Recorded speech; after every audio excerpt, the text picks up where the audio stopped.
physical wealth.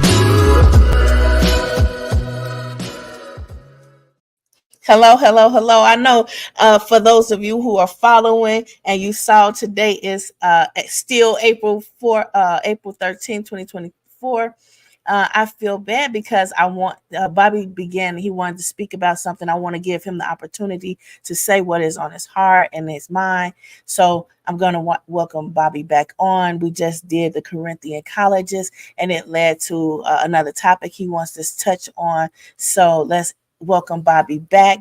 Hey, Bobby, we're going to talk about dealing with addiction because Bobby was like he got to get it off him, and so I was like, let's get back on. Then I don't want to cut you off. I don't want anybody to ever feel like I'm cutting them off or not giving them the opportunity to speak. Speak what's on your mind and on your heart, bro.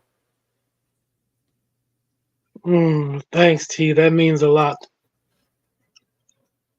So let's get started.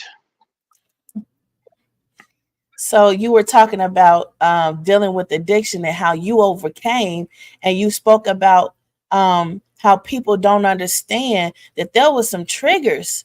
It wasn't easy for you to get over dealing with the addiction of alcohol, but you've done it, and it's been 8 years sobriety. But you want to talk about the details so people can understand how they too can deal with these addictions without having another coping mechanism, without having to attach to anybody else as a new source of a coping mechanism. You free and clear. Yeah, it was yeah, I can definitely say that. But as far as like the triggers go, now I think, and I've spoke about this with my therapist, Okay. and there was a time where I couldn't. Well, going back to my therapy sessions, one thing I spoke to my therapist about, and I would tell her, you know, some of the some of the songs that I don't listen to, I can't listen to, because if I did, I would. Uh-huh. Go ahead. Because if I did, I would literally break down. Because they are triggers for you.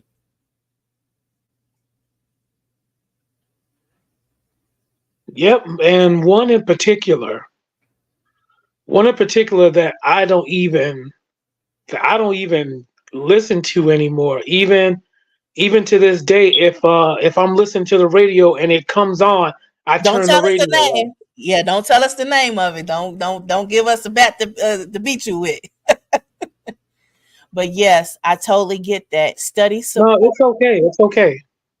No, I don't want you to say the name of it, but because studies do support that smells, sounds, and different things can be triggers because they are attached to memories. Yes they are, and but I think but I do believe that I can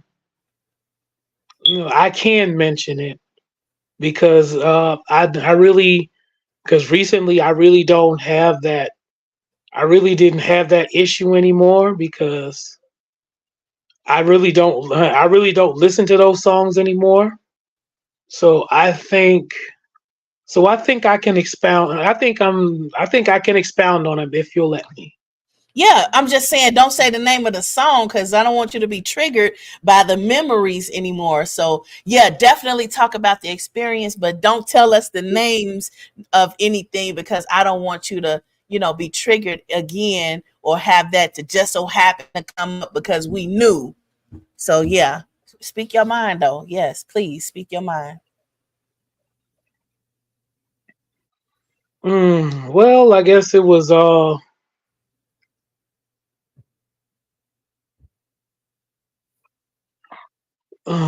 I'm trying to think. I was I think it was one time years ago. I got home from work. It was in the morning, and I guess I would literally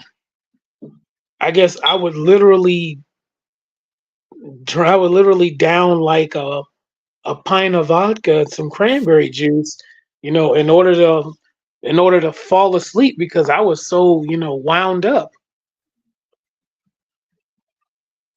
And and this was before WNUA changed formats. That was my station. That was my jazz station. Chicago. Yeah, and I think but this was before they changed formats, and why I don't know, but it was one song that came on. Hmm. Matter of fact, it was Anytime by Brian McKnight. Mm. I love Brian McKnight. I'm just gonna say it's a smooth songs that's Oh, already it triggering emotions because he can sing. His songs are deep, bro. yeah, yeah, that was one of the songs that I was telling my therapist about.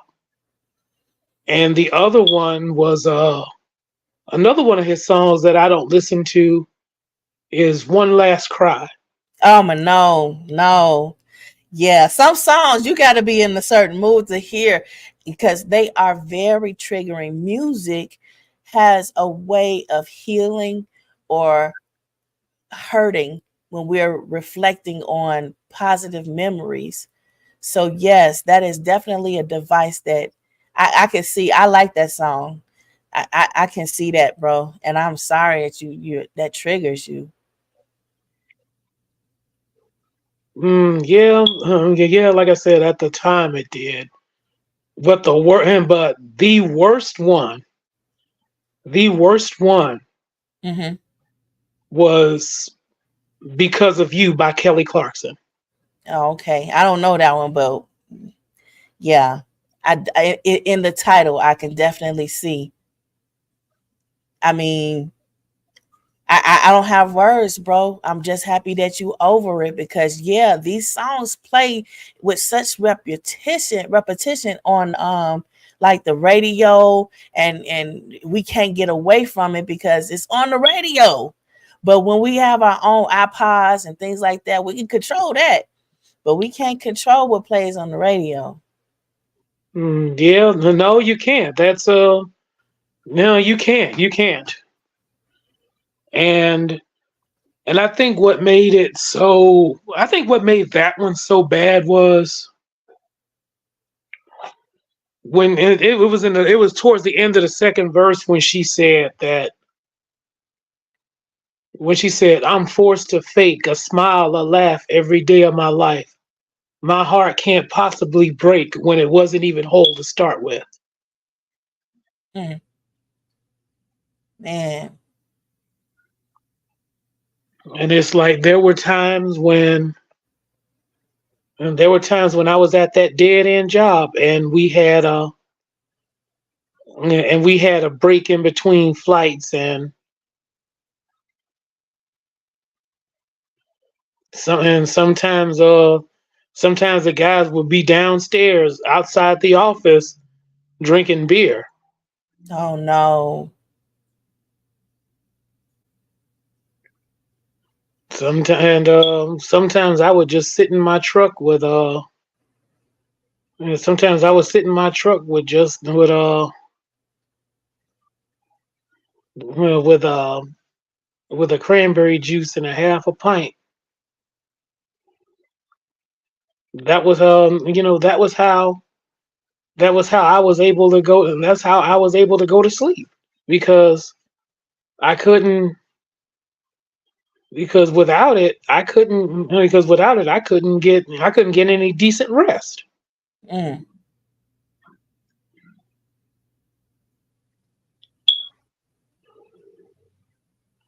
Not to mention it's like I couldn't start my day without it. There were times when I would get paid and I would go to a liquor store in Schiller Park Well, they cash your checks and they only charge you like $1 per 100. But like I said, Wow. this was long ago, Right. and at that time I was off on a Friday and a Saturday, so so I would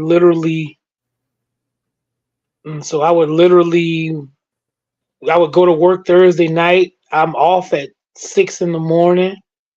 I would literally take a nap till about maybe 8:30, 9 o'clock. I would drive over to the office, pick up my paycheck, pardon me, then drive to Schiller Park to the liquor store. And I would cash my check, and I would get a 64-ounce cranberry juice and a half gallon of vodka. Mm, And that would last me for about 2 or 3 days. mm. And you were drinking alone?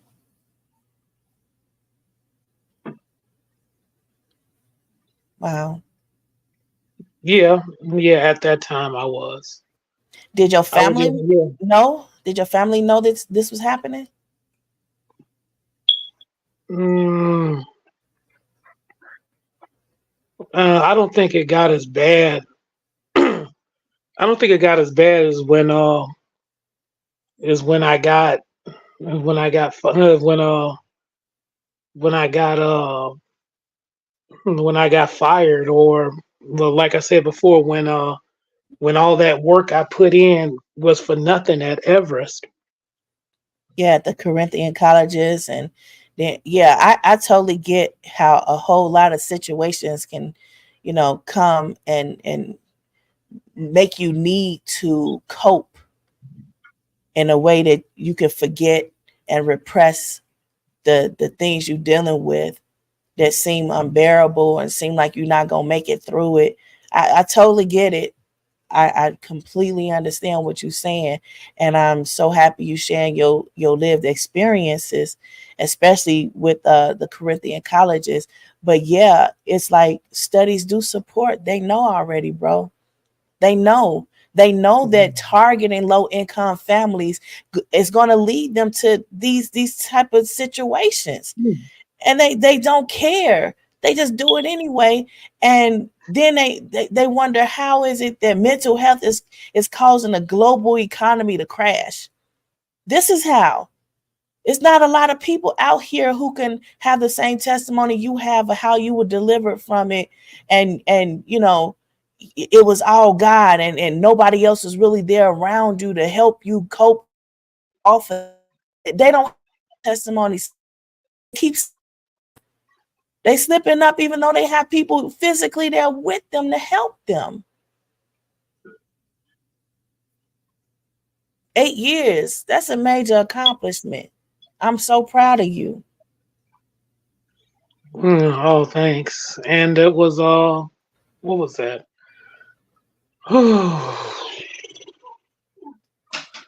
it, like I said before, it seems like you get tired of being sick and tired. I got tired of. I guess I got tired of the nausea. I got tired of the nausea. I got tired of the headaches. I did. It seems like before towards the end, it seems like whatever I drank, maybe about maybe about half an hour, 45 minutes later, I feel like my stomach feels like my stomach felt like it was overheating, and just threw it right back up again. My God. When God say no, when God say no, we can't turn around. I'm happy that you were delivered from that, bro. It ends very differently for a lot of people, but God kept you. So you could tell us today how you got over it, how you got through it. You could tell us how bad it was. And I appreciate you telling us, because a lot of people, I talk about triggers on different episodes, especially known to military people. But what about the civilians who are using these coping mechanisms?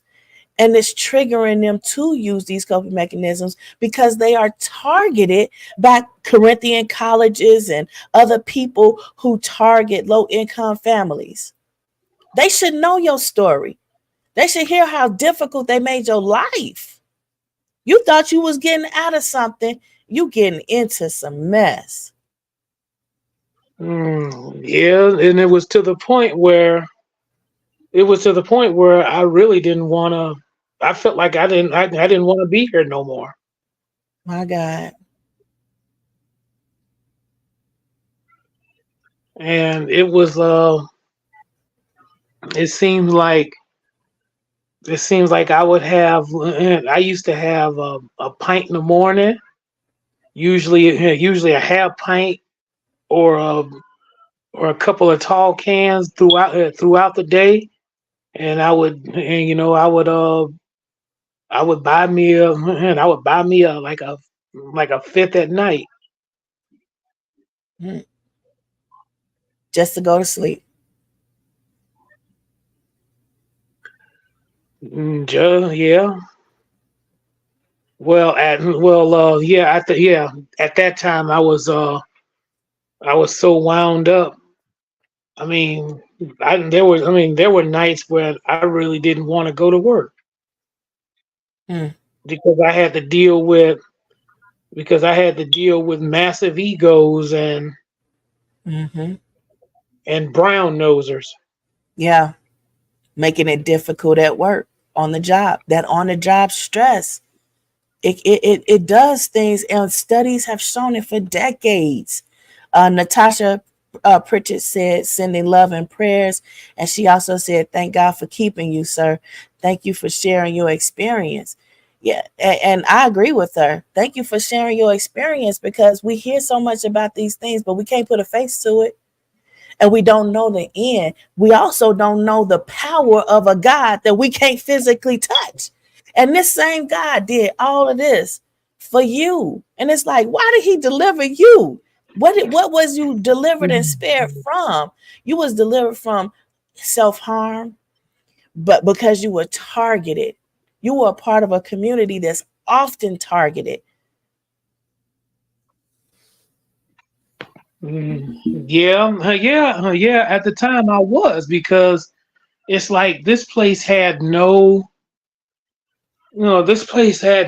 opportunity for growth. It was just, like I said, it was like, at that time they didn't have, you couldn't get no, you couldn't get no hours. There was no overtime available unless you work in the warehouse, and I wasn't gonna do that. Mm, I did that before, towards the end of, before I got fired, and before I went to school. I would do I would work 4 hours on the ramp and 4 hours in the warehouse. yeah, and going to school, you're supposed to be able to make your life better. Just having some bit of college, and No, they this was prey on you. before. This was Well, before you went. This is before I started school. So this motivated you to go to school. Yeah, yeah, because I wasn't gonna work no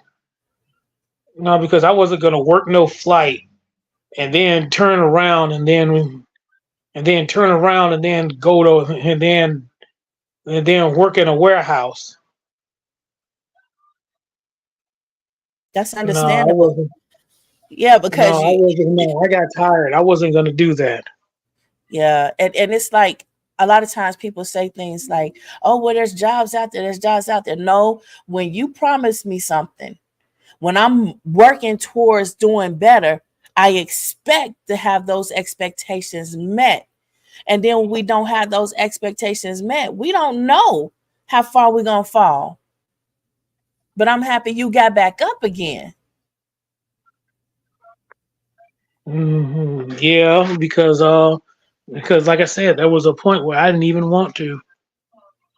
Yeah, that's that hopelessness and haplessness that they impose on us by targeting us.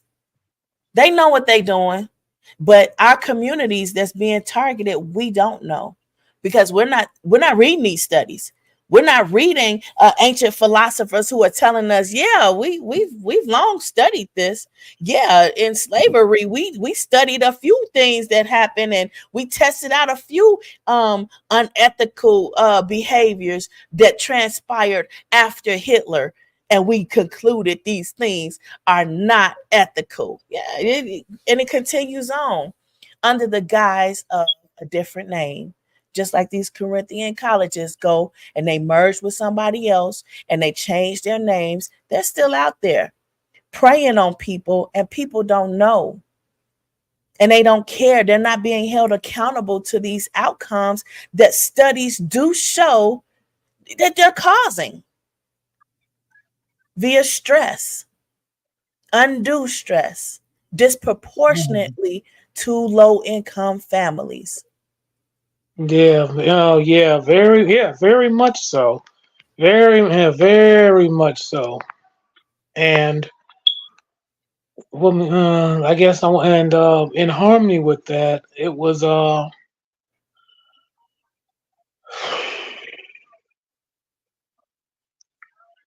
it was a situation with this person that I met at that job, Wow. and but you know what? I knew she was married. I mean, I met her husband, but I guess at the time, then she sure wasn't acting like she was married. Oh, wow. Yeah, we can make some really bad decisions being stressed on the job, but that's a doozy. Yeah, very much. And I truly, I truly cared about her. I Yeah, and really did. she's I wrong. really She was did. wrong for that though, Bobby, because she's married and committed to a whole different person. I cannot stand it when someone who makes a vow to God that they're going to love and cherish somebody, and then you don't have the decency to leave that person when you before you start a new relationship with someone else. Because you're not just hurting your spouse that you're trying to hurt, you hurting a whole different person that's innocent in all of this, and you have no idea the hell they going through in their life. No, no, no, they don't. And and you know what? And I think one day, I think it was August of 2009. You know what? And that's the way my mind works because you know what? I tend to remember the strangest stuff. I received a Dear John email from this lady. She was saying, "I think you're really nice. I think you're really nice, but I have to ask you to step aside because my husband feels disrespected." Oh my God. You don't say. And yes, you are nice. You are too nice. You didn't deserve that. These people don't give much consideration when they're cheating on their spouses. They don't give any consideration at all to the new person that you are welcoming into a situationship and hurting them. Good people, they get hurt for no reason and triggered another trigger on already stressful situations. Mm, yeah, once again, you're dead on. I remember. I think I was looking at a Facebook reel, and it was a quote from the Joker, and he said, "It just takes one bad day for even the sanest man to." No, what was that? He said, "It just takes one bad day to drive the sanest man to lunacy. Just one bad day." Yeah, because we already dealing with so much. We deal with so many things that we cannot articulate. We can't even enumerate it. And then it's like you on top of this, I'm doing things to try to cope with these things to try to get out of these situations. And here we are. getting right back into some craziness. Teddy said, the killing joker. That was the killing joker who said that. Yeah, yeah, the role that got the late Heath Ledger his Oscar. I actually like those comic books and movies based on the comic books because I love sci-fi. They say they're they're at liberty to say things that we only think and dream, and it's all under the guise of it's not me.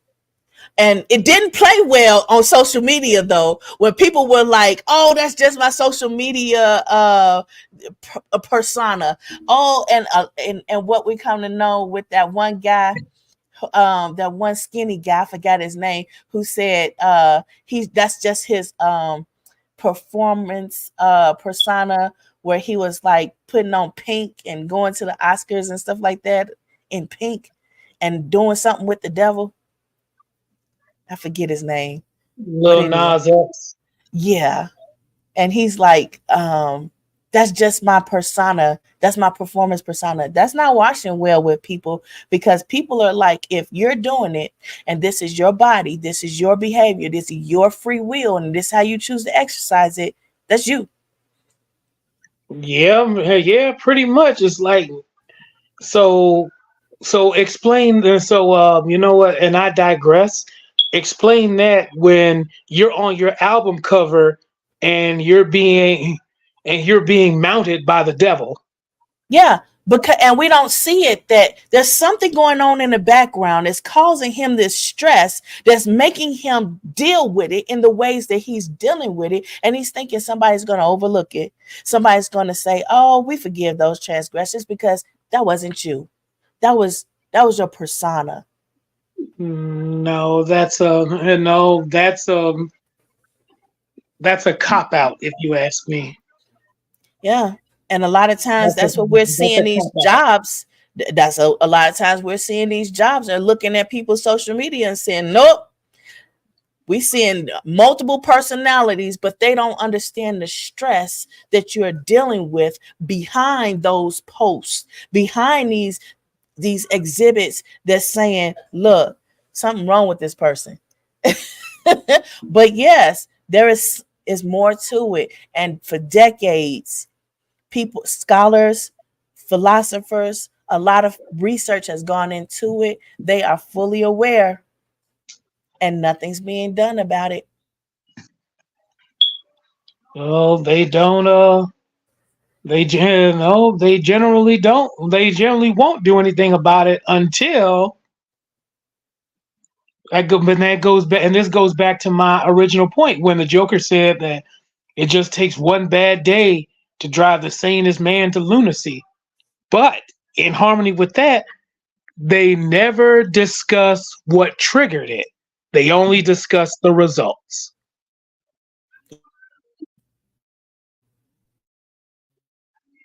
What's going on behind all that? It's a lot of stress. And the decade studies show that they are aware it is the stress that's being caused, and it's not just work related, because when you at work, that stress spills over into your everyday life. Like you said, you were having a lot of stress and you were dealing with it in a way that caused an addiction, caused you to deal with an addiction that you then had to be spared and delivered from. But guess what? It's still opportunities and situations where targeting our community just is just what they do. That's how they get profits and gains. Now I'm gonna tell the truth for free. People gonna have to buy into the solution, because yes, I have learned of the solution. And Hmm. and like I told you when you were dealing with your situations, one of the solutions, like I told you, it is God. And I see that you have found that to be accurate. How's that working out for you? Yeah, you know what? It turned out pretty. Yeah, it turned out pretty well because I think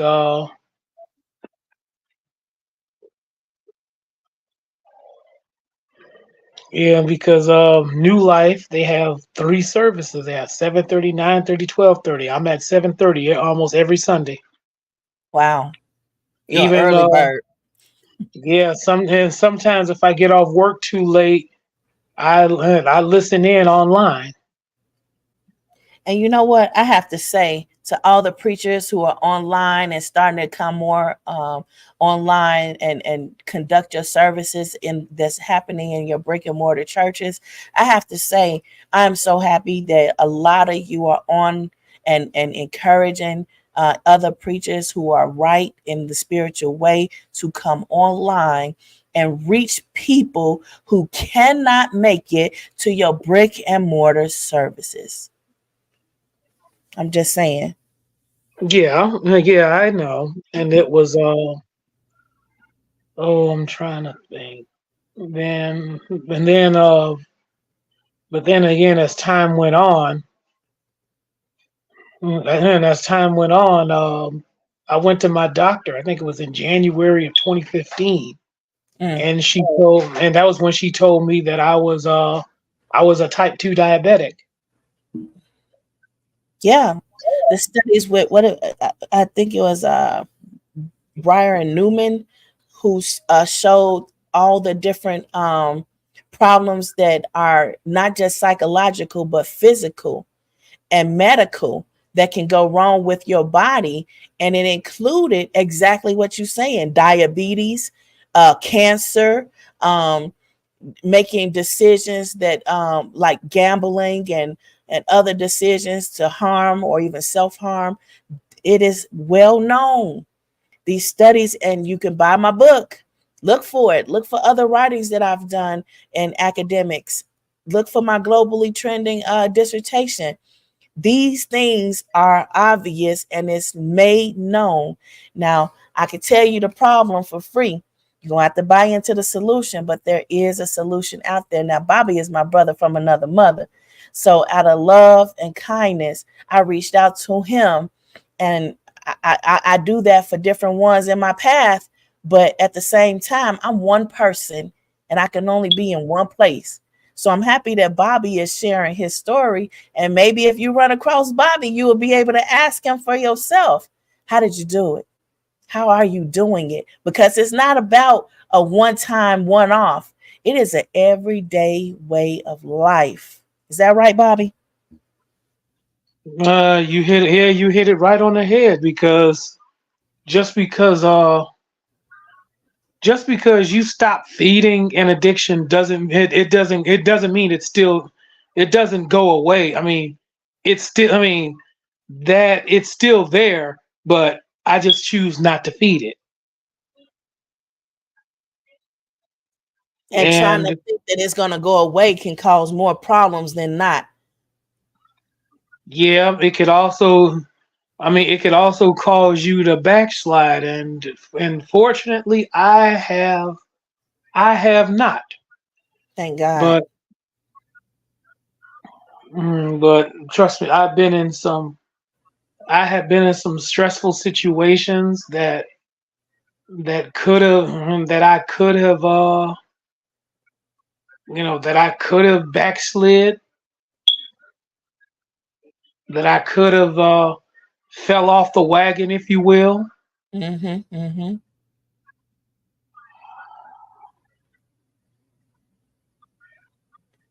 And you know what? That goes for anything and everything.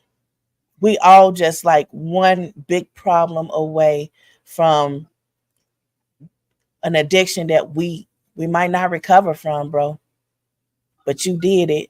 And there's so many people who don't have that testimony.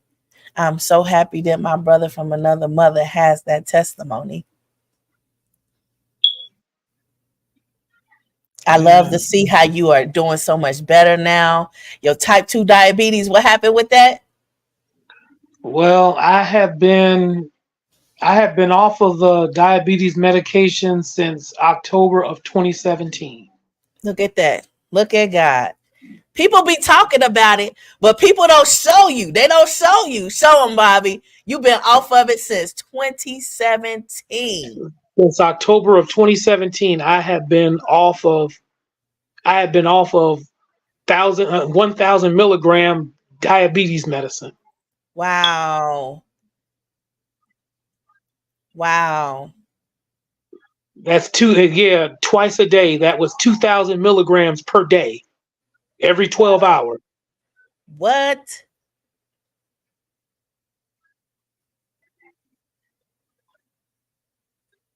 And look at you now, getting your life together and keeping it together. Who doing that? Who doing that? Bobby doing it, and many others can do it. It's not easy. It's a way of life. No, no, no, no. Trust me, it's far from easy. It's far from easy. Yeah, believe me when I tell you, because even when I stopped, those first few months was extremely stressful because pardon me, I didn't have that I didn't have that coping mechanism anymore. Mm, So everything that was so all those feelings of resentment, of abandonment, everything you could possibly think of came back to the surface. everything you repressed. My God. And Everything. was it immediate? A lot of people get it in their mind that when they dealing with something and they coping with something and they trying to get over addiction, that it's supposed to happen immediately. You're supposed to be delivered from it immediately. You're supposed to not have the temptation and fall back on it immediately. What was it immediate? No, it was not. Mm, No, it was not immediate. It was not immediate because it took time. Because trust me, it took time. It took a lot of time, and it was, and I think it was part. I think it was. It got so bad, and I figured, you know what? And I think this was like in maybe March of maybe March of 2017 was when when I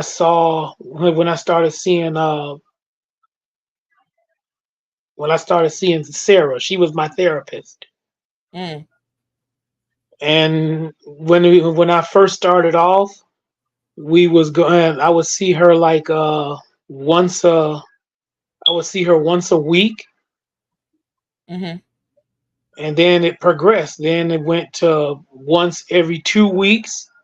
Then towards the end it was I would see her once a month. mm.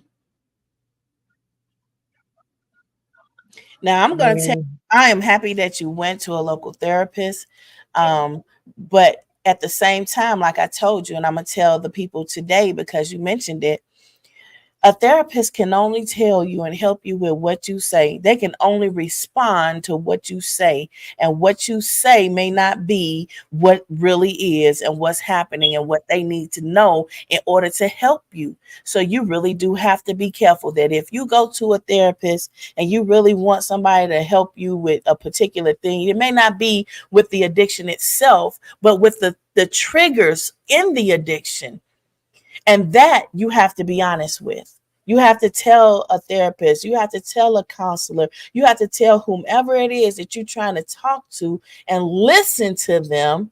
You have to tell them the right thing because they don't know what they don't know.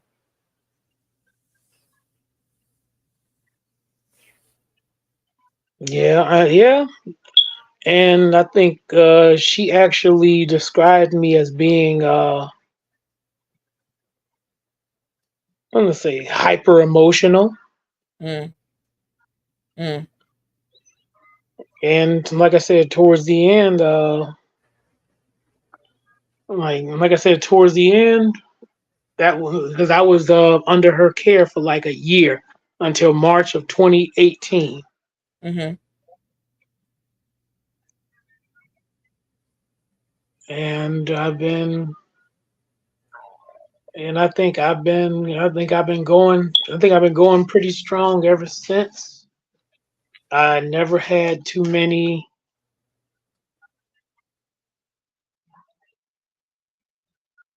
I guess I'm not as stressed out as I was back then. I'm not as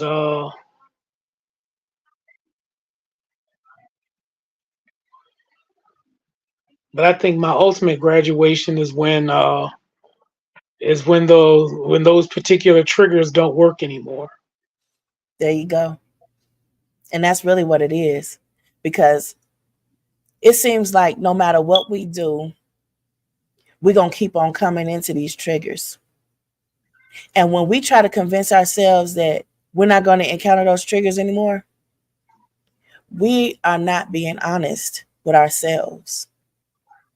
We need to learn to distance ourselves as much as possible, but we still need to deal with it. And that's what you've done. And yes, that is the most mature aspect of when you graduated, I should say, when you came to learn that realization and it wasn't triggering you anymore.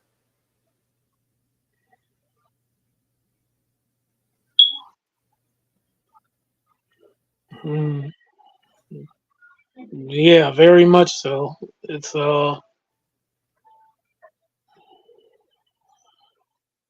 as long as it. I mean, I can listen to. I can listen to the radio now, and a lot of stuff doesn't bother me, even though now mainly I listen to sports talk radio or the news when I'm getting traffic updates, driving back and forth to work. And where I'm at now, I mean, I'm less stressed out.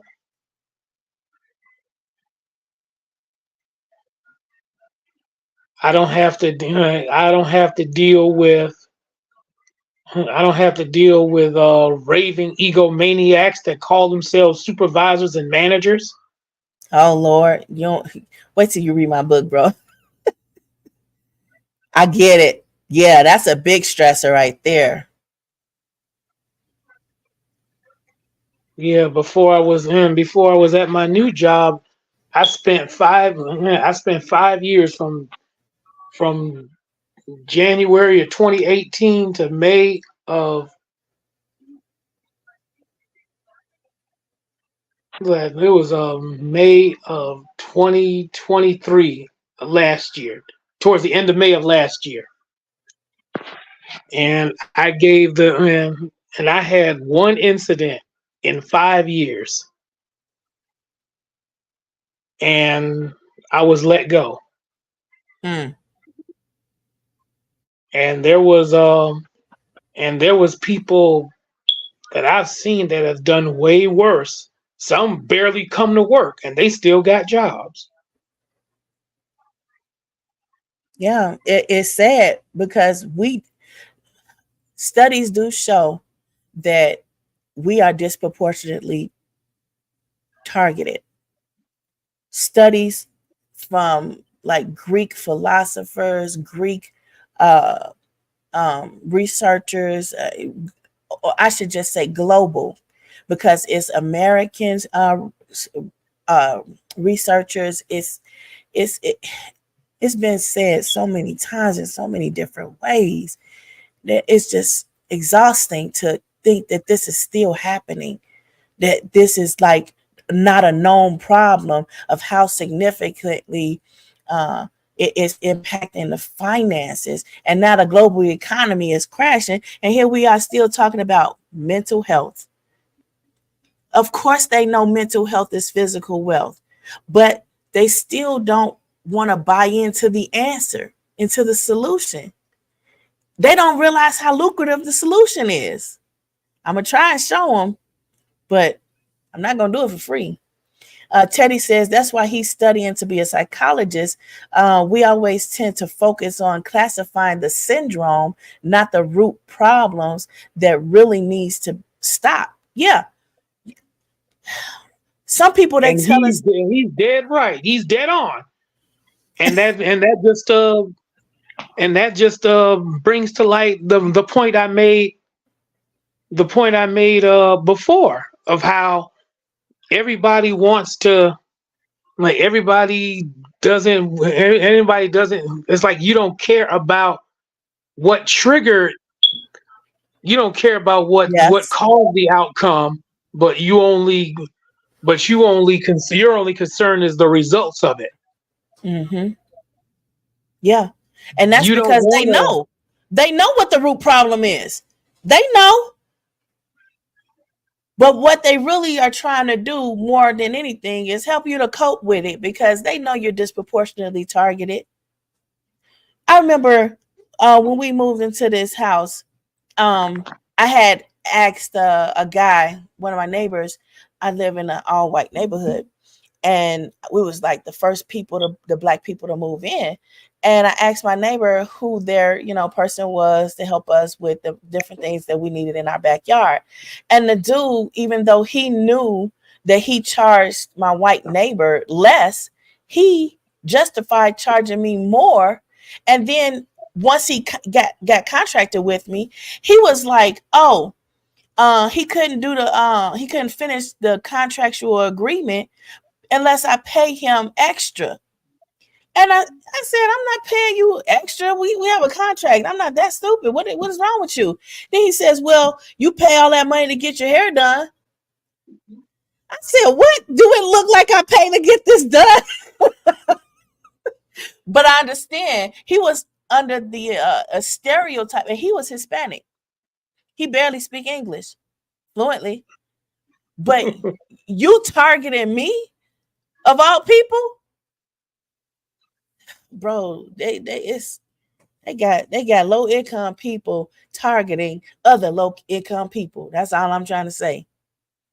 Meanwhile, I live right next door to somebody you could have probably charged way more.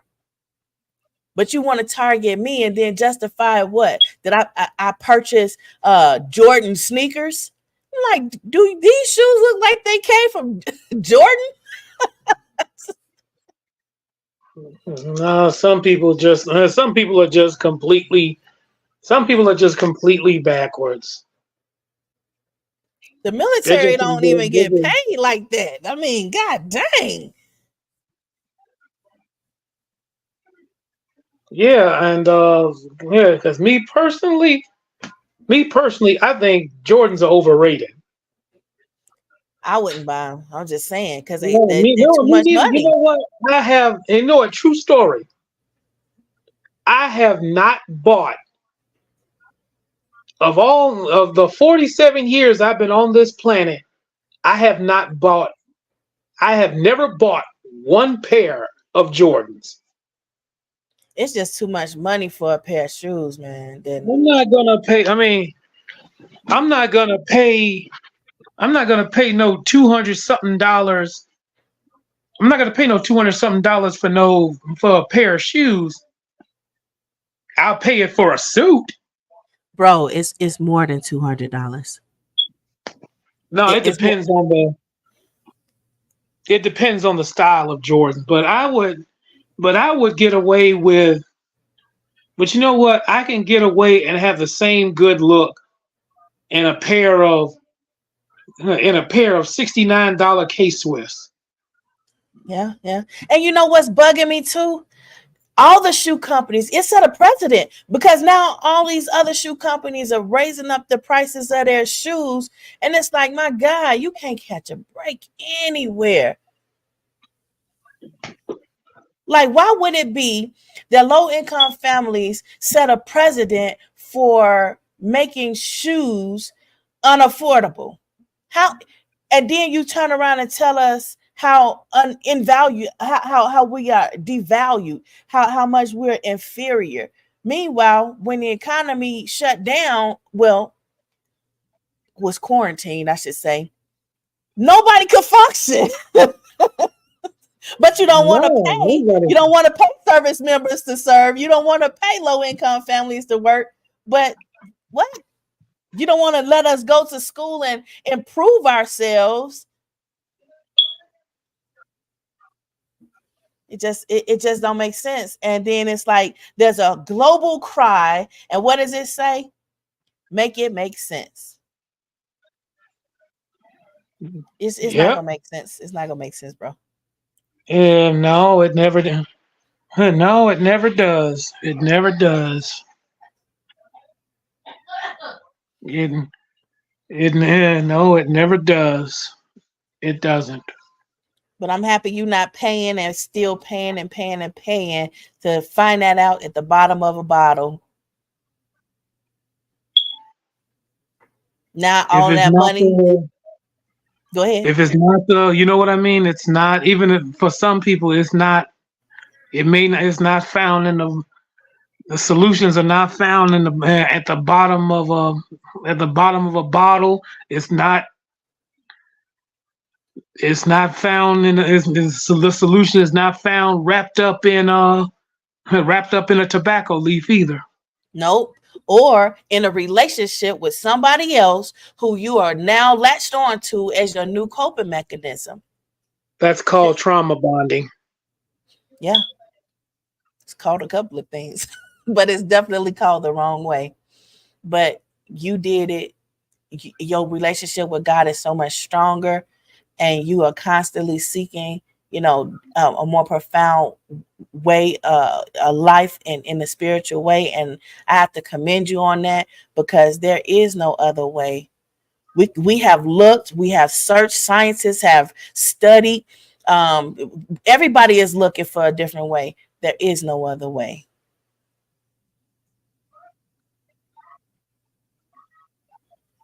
No, there isn't. No, there isn't. It's not found. And like I said before, it's not found in a pit. It's not found in a. It's not found in those mollies that they take in. It's not found in a. It's not found in a liquor bottle. It's not found wrapped in a tobacco leaf either. One of my favorite quotes that I saw came from Arnold Schwarzenegger when he said, "You can have results, or you can have results or excuses, not both." Mm. And you don't have to be stuck in one set religious way. You are a big testimony to that too. I want to talk about that just a little bit before we leave. What was your religious faith walk before? Before it's because I really didn't have one because I felt like I was at a point where I felt like, does God really care about me? Because if He did, He wouldn't let me suffer like this. Mm. Did you pray like that and say that, or did you have express anger, or how did you express that Mm. feeling? I expressed it. I expressed it as in anger a lot. It's like like you know what he doesn't. You know what God doesn't care. Hmm. I always thought. I guess at that time I thought he was a megalomaniac. Mm. You wanted exclusive devotion, but yet you allow people to suffer. Mm.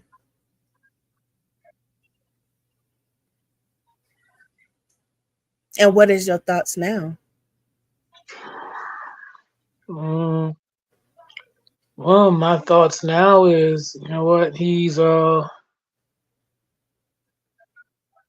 very real, and and he can help if you let him. And so all you have to do is that's one thing that Pastor Hannah always taught us, like just believe. And are you still angry? Hmm. No, no. I get frustrated with people sometimes, but who doesn't? But Right. That's gonna happen. no, I don't. But you know what? I don't think I was. I don't think I'm as angry as I was. Yeah, Ty says he's not controlling. You have free will. Yeah, he's absolutely right. We all have free will. We can either choose to believe or don't. Yeah. Life is so much better now, though, believing and having felt the love instead of the anger. Yeah, like Steve Perry from Journey said, don't stop believing. Yeah. It hurts. It hurts a lot. And it's not to say you're not going to go through some hard times and frustrations and things that you wish happened better than what they did happen. And you try to control things that you just cannot control. Ty says we tend to make bad decisions and blame God. Yeah. Yeah, that's true too. But one thing I've learned through it all, and this is another one of my favorite quotes, and this came from Jackie Joyner Kersee. And she said it when she said, it's better to look ahead and prepare than to look back and regret. Yeah. And you don't need to go to a formal institution like a particular university or a type of college.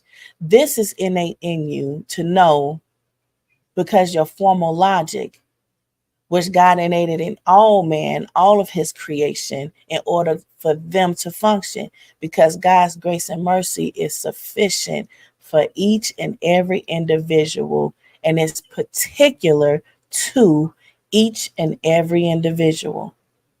You have to accept it and know that you can't control it, but it's okay.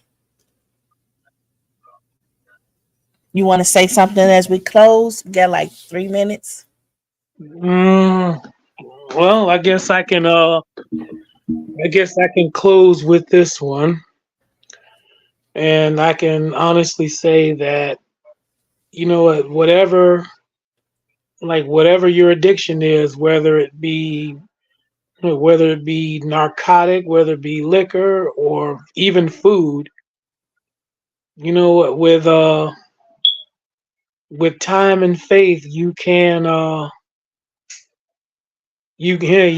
overcome it, because I'm living proof of that. Yes, you are. And one of my favorite songs was from Disturbed, David Draymond, who's a Chicago guy, the lead singer. And he said in one of his songs, and it just happens to be a favorite of mine, it's called A Reason to Fight.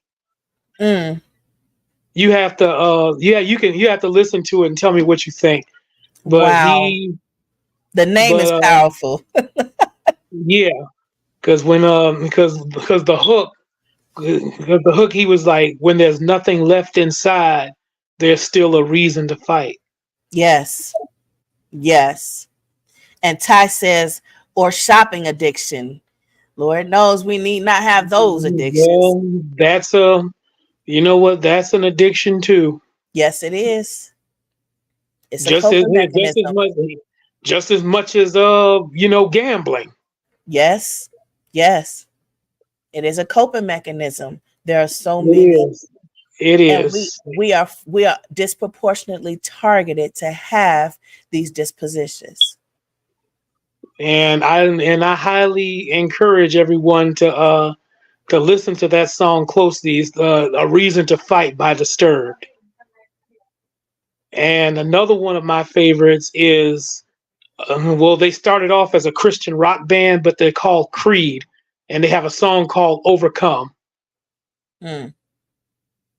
Yeah, music is a very, very big motivator to motivate various emotions that's in us and stir something up in us and manifest it physically. even though it's just sound, where it's still manifesting something physical. So you are absolutely right, and studies do support that. And I encourage people to go and read. I know it's not a common thing that people like to do and go and read things, but while you're sitting there Googling, Google it. Maybe there's a book or audio or article that you can select and then select it so it actually reads the studies to you. But also look for my book. But that's been my time for today. Thank you for sharing your lived experience, Bobby, and putting a face to the name and a situation to the what did you say, situationship. Mm-hmm. Well, now I'm just everybody got got a chance to hear, my story. Yes. And I'm happy you still doing strong. You still going strong, bro. Yeah, and most of all, I'm happy I'm still here among the living. Yes. Yes. And healthier. Yeah, yeah, very much so. And on that, I'll leave you with this because I'm at 9%.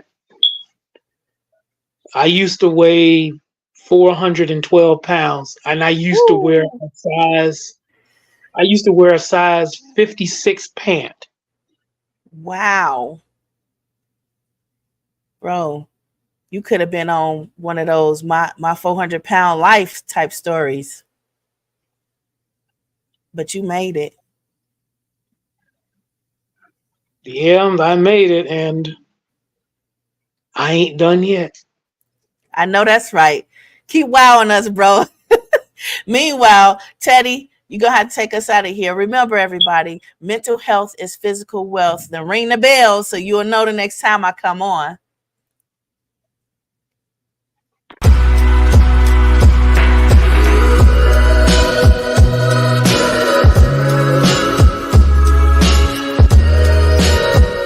Mental health is physical wealth.